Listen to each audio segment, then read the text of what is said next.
ಶಿವಪ್ಪ ಕಾಯೋ ತಂದೆ ಮೂರು ಲೋಕ ಸ್ವಾಮಿ ದೇವ ಹಸಿವೆಯನ್ನು ತಾಳಲಾರೆ ಕಾಪಾಡೆಯ ಹರನೇ ಶಿವಪ್ಪ ಕಾಯೋ ತಂದೆ ಮೂರು ಲೋಕ ಸ್ವಾಮಿ ದೇವ ಹಸಿವೆಯನ್ನು ತಾಳಲಾರೆ ಕಾಪಾಡೆಯ. ಆಗ ಕಣ್ಣಪ್ಪ ಹಿಂಗೆ ಕೇಳಿದ, ಈಗ ನಮ್ಮ ಮೂಕ್ಯಾಳ ಮಲ್ಲಪ್ಪ ಹಿಂದೆ ಮುಂದೆ ಗೊತ್ತಿಲ್ಲ ಎಲ್ಲರೂ ಮೊಬೈಲ್ ತಗೋತಾರಂತ ತಾನೂ ಒಂದು ಮೊಬೈಲ್ ಖರೀದಿ ಮಾಡಿದ.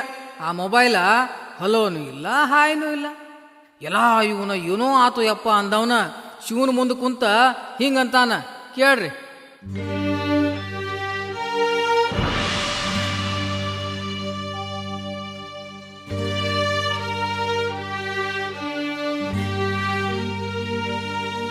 ಶರಣು ಮೊಬೈಲೇಶ ಶಂಭೋ